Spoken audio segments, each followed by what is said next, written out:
핵오염수를 왜 막아야 하느냐, 막아야 하는 이유에 대해서 대한민국의 국보급 인재 이정윤 선생을 모시고 말씀을 듣겠습니다. 최고 박수 부탁드립니다.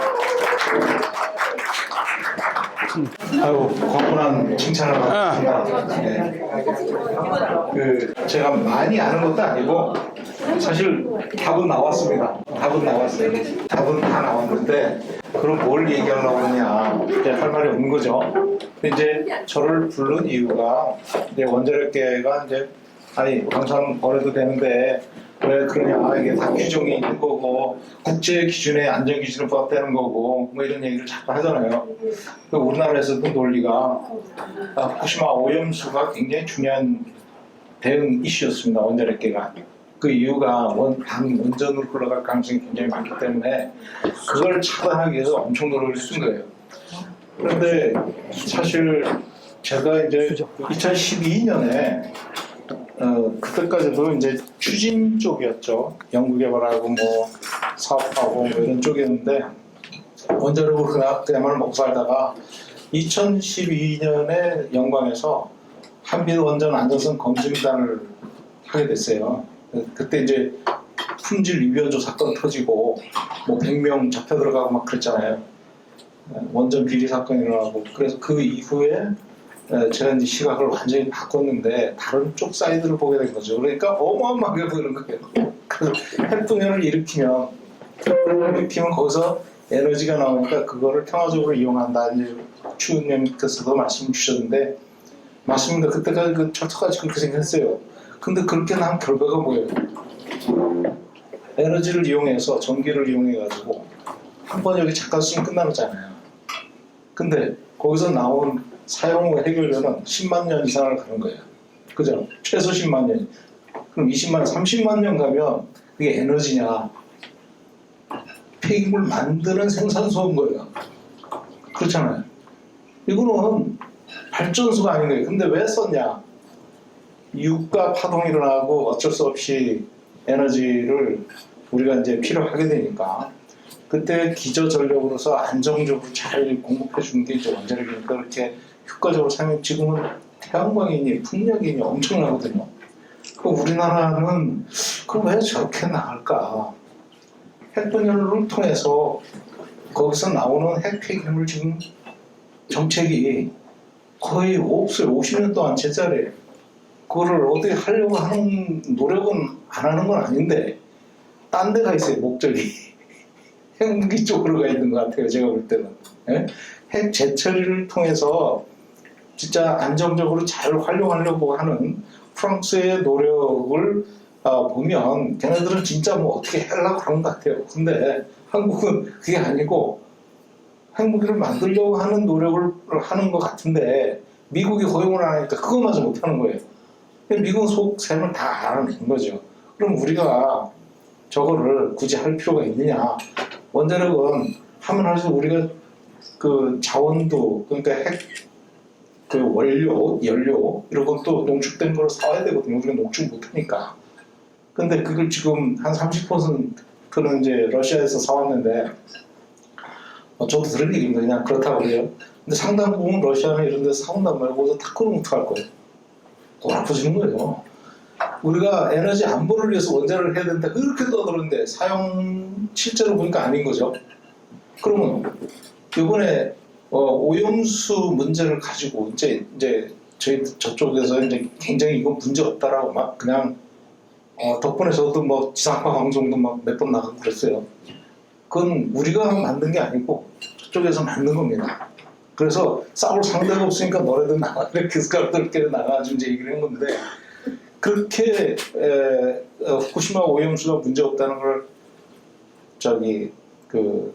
주저앉히려고 그렇게 노력을 했던 거죠. 여론전을 했던 거죠.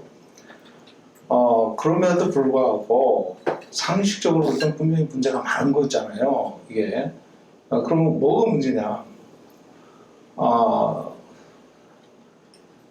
미야기 요시다라는 일본의 작년에 한번 나왔죠. 언론에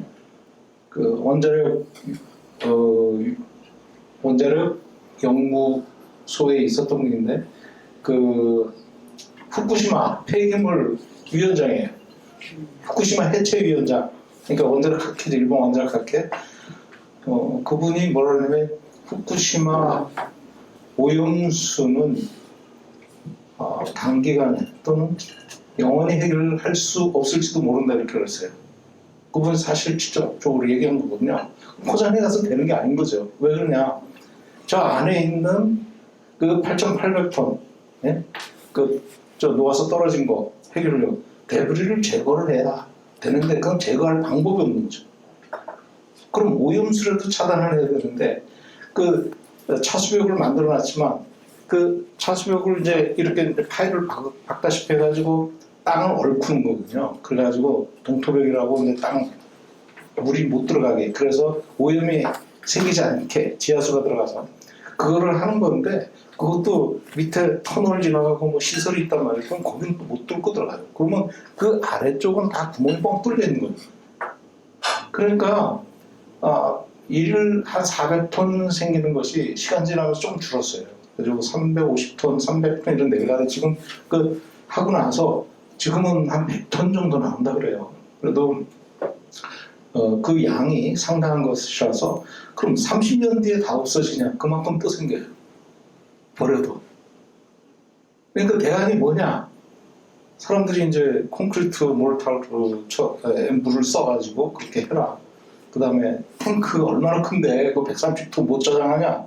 그렇게 얘기를 하지만 자기네들은 알고 있는 게 계속 나온다는 거를. 30년만 버리겠다.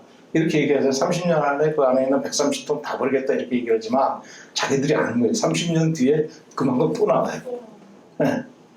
그러니까 아까 그 일본 제철이 폐기물 그 해체위원장이 한 얘기가 그 말이 틀린 게 아니라는 거죠. 그럼 그걸 속이기 위해서 빨리 어디 저장할 장소를 또 구하는 것도 문제고 그러니까 계속 버릴 수밖에 없는 거예요. 그럼 그걸 차단하는 방법은 인간의 노력으로 그 차수벽 바깥에 또 차수벽을 만들 수도 있어요. 그래서 지하수 들어가는 거를 막을 노력을 해야 되는데 그거 하려니까 그것도 한 3천억 들어간대요. 그래서 돈 없다. 그 일본이 돈 없다는 얘기는 많이 해요, 아주. 예, 그렇게 하는 방법도 있고, 그래서 지하수를 최소화하고, 그로 인해서 오염수 나오는 걸 최소화해야 되는데, 그 방법보다는 버리는 방법을 택하고 있다. 그래서 오염수가 처리수다. 그래서 그러면 처리수다 얘기하는 게 이제 삼중수소는 제거를 못 하잖아요. 그럼 물이니까 H2O가 H가 이게 삼중수소란 말이에요. 그러니까 H2O 물은 차단할 방법이 없어요. 그래가지고 그럼 그걸 어떻게 해야 되냐? 결국은 버리는 건데 그럼 삼중수소만 버리면 된다. 그렇게 얘기해요. 지금 후쿠시마 원전 사고로 체르노빌의 한 10분의 1 정도 방사능이 바깥으로 나갔는데 사고 당시 그 이후에 나간 것까지 합치면 더 많습니다. 근데 이제 공중으로 나가고 바다로 나가고 육지로 떨어지고 지하수로 떨어지고 그랬는데 지금도 30톤이 매일 나오고 있어요. 밀물 썰물 간만의 차이로 이게 밀물 들어가면 발전소로 들어가는 거예요. 거기서 오염된 물이 썰물대도 나오고 그게 30톤. 그 이제 양은 얼마 안 된다라고 주장을 하지만 최근에 그렇게 보고가 나왔더라고요. 그 외에 이제 우리가 후쿠시마 오염수를 그러면 어떻게 해야 될 것이냐? 그 핵 녹아 떨어진 거를 어떻게든 제거하든지 아니면 싸든지 해야 되거든요. 체르노빌은 콘크리트로 그냥 덮어버렸죠. 그렇게라도 해가지고 환경으로부터 차단을 해야 되는데 그것도 일시적이에요. 콘크리트도 100년, 200년 가면 깨질 수가 있거든요. 물이 또 들어가고. 그래서 핵은 진짜 한번 핵 분열을 일으키면 10만 년, 20만 년, 30만 년 가기 때문에 핵 분열 자체를 하면 안 되는 거죠. 근데 핵의 평화적인 이용이라니까 이게 말이 안 되는 거죠. 아까 추 의원님하고 똑같은 얘기를 하신 분이 있습니다. 네. 그 위험사회 책 낸 그 울리백 선생, 예, 그분이 그 저기 들어가 있었거든요. 그 일본이 독일이 그 탈원전을 선언할 때 그때 윤리위원회 구성됐었어요. 후쿠시마 이후에 거기에 멤버로 들어갔었습니다. 그래서 거기서 최소한 독일에서만큼은 핵의 평화적 이용은 낮추고 하고다는 거죠. 그걸 얘기했어요. 그 보고서에 들어가 있습니다. 윤리위원회 보고서. 그래서 그게 이제 뭐 상식적으로 사실 봐도 이게 핵 발전소는 발전이 목적이라기보다는 핵 폐기물을 만드는 게 목적이 되는 사실 그렇잖아요. 그러니까 이거는 에너지로 분류하면 안 되는 거예요. 저는 그렇게 생각합니다. 그래서 에너지 단가를 비교를 할 때 원자력하고 재생에너지하고 막 비교를 해요. 근데 한국에서 비교를 하면 원자력이 제일 싸요. 근데 외국에서 LCO라고 비교를 하면 외국에서는 원자력이 또 제일 비싸요. 특히 SMR 같은 경우는 훨씬 더 비싸죠. 그래서 이미 재생에너지 시대로 들어가면서 우리가 빨리 에너지 전환을 하고 해야 되는데 그걸 가장 강력하게 브레이크를 걸고 있는 게 핵산업이고 자기네들의 기득권을 유지하기 위해서 수단 방법 안 가리고 정권하고 결탁을 해가지고 정권까지 바꿔버리고 그 사람들이 이제 그렇게 했는데 저는 다음 정권하고는 아주 그냥 크게 한번 좀 해야 될 것 같아요. 원자력계가 돈을 어마어마하게 써요. 요즘 기사 나오는 거 보면 매일 원자력 기사가 무지무지 나옵니다. 매일 나와요, 매일. 최근에 잠깐 그 얘기도 했지만 생태계 그 원전 수출한다고 지금 체코 원전 입찰 들어갔거든요. 30조 정도 한다는데 저는 그걸 보고 느낀 게 이 사람들은 나라를 위하는 게 아니라 자기네들 밥벌이 생각하는구나. 왜냐면 그거 100% 적자예요. 어마어마한 설계 변경이 들어가 있어요. 컨테인먼트가 하나가 아니라 2개예요. 유럽 규제 요건 적용하면. 그리고 그것뿐만 아니라 거기 내륙에 설치하기 때문에 쿨링 타워가 어마어마하게 큰 게 들어가야 돼요. 그 우리 설계 한 번도 안 해본 거거든요. 그다음 코어 캐처라고 헬륨이 녹아서 떨어지면 그거 받아내는 게 있는데 그거 하나가 2조 3조예요. 그거를 이 사람들이 하겠다 하는 거예요. 하겠다. 그러니까 우리가 이래 볼 때는 EU가 유럽의 인증을 받았다 뭐 이렇게 얘기하잖아요. 그게 아니라 유럽의 인증을 받은 게 아니라 유럽 안전 기준에 부합되도록 하겠다라는 약속을 한 거예요. 약속. 돈이 얼마 들어가도록. 근데 해본 적이 없잖아요. 해본 적도 없고 우리가 디테일 설계에 굉장히 약해요. 상세 설계. 왜? 복제 설계만 하는 사람들이라 대부분이. 그 다음에 상세 설계에서 제작을 누가 관리하냐면 한손이 관리를 해요. 그럼 그 사람들은 관리자지 설계를 하는 사람들이 아니잖아요. 그러니까 관료적으로 계약적으로 관리를 하는 거지. 보통 EPC라고 그러잖아요. 그럼 설계자가 구매를 해서 현장에 시공을 하고 그걸 다 관리를 해주는 게 기술적으로 관리하는 그런 시스템인데 이거를 우리나라는 돈으로 관리하는 거예요. 돈이 힘이고 권력이다. 그러니까 정치권하고 그 한수원하고 긴밀하게 협력이 될 수밖에 없어. 그게 원전 비리 사건이었고 지금도 그거는 유효하다는 거예요. 잠복된 거지. 잠복되는 거지 드러나지 않고 있다. 특히 윤석열 정부에서는 엄청 커버해주고 있어요. 엄청 커버해주고 있어요. 오늘 석방된 송영길 의원도 그런 거를 적극적으로 지지했잖아요. 예. 예? 오늘 석방되셨는데 송영길 의원이 오늘 석방되는데 그 전에 원전을 적극적으로 옹호했던 역사를 가지고 있죠. 제가 알죠. 원자력 연구원장 하신 분이 이제 저랑 동갑인데 그 고등학교 선배예요. 그래가지고 서로 이렇게 이제 연관이 되더라고요. 어쨌든 뭐 잘못된 생각이었지만 특히 SMR 같은 거는 그건 연구원들 돈 먹기 위해서 만드는 거거든요. 다들 뚜껑 열어보면 다 이해할 수 있는데 많은 분들이 이제 언론에 나온 내용만 보고 그렇게 하고 있고 후쿠시마 오염수의 문제는 지금 이원영 교수님 제가 참 존경합니다.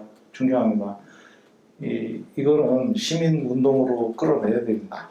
이건 진짜 시민운동으로 끌어내야 되고 이 문제를 해결하는데 결국은 아까 의원님 말씀하신 것처럼 바꾸는 수밖에 없어요. 네, 빨리 바꿔야 돼요. 네, 그래서 그게 결국은 그 방법밖에 없는데 기시다하고 윤석열 대통령하고 두 사람이 모닝 컨설팅 그 평가에서도 꼴찌더라고요. 네, 맞아요. 2등, 3등 서로 왔다 갔다 해요. 왔다 갔다 해요. 그 아니 코치들끼리 하다가 어떻게? 그러니까 예, 그리고 체코 원전 수출한다는데 그 체코 대통령 거기서 또 왔다 갔다 해요 같이. 그 핵이 결국은 이게 뭉칫돈이 돌아다니잖아요. 지난해에 6조 풀었거든요. 작년에 그걸 신한울 3, 4호기 건설 허가도 안 난 거를 생태계를 위해서 선발주한다고 6조를 뿌렸어요. 작년에 총선 전에. 그게 뭐예요? 절반은 두산, 절반은 그 현대 건설 이렇게 재벌한테 딱 중소기업 그 밑에 다 붙어요. 그걸 관리하는 게 돈으로 관리한다는 게 그건데 제가 일을 했었던 해외 엔진 회사인데 에이셀에서는 턴키로 한다 해도 엔지니어링 회사가 발주를 하거든요. 그러면 어떻게 되냐면 제작업체들한테 다 중소기업한테 다 재벌한테 주고 또 하청을 줘라 이런 거 안 해요. 바로 직발주를 합니다. 그러니까 제작업체들도 또는 건설업체도 중소기업들도 다 제가 받을 거 다 받고 일을 한다고요.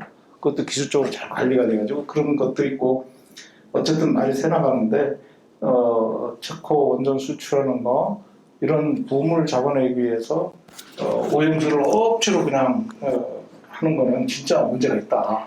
그래서 시민운동으로 승화하는 게 굉장히 중요하고 아까 말씀드린 것처럼 이게 10년, 20년, 30년으로 끝나는 게 아니라 영원히 갈 수가 있고 그럼 버리는 정책은 어떻게든 막아야 된다. 그 정도로 시간상 말씀드리겠습니다. 예.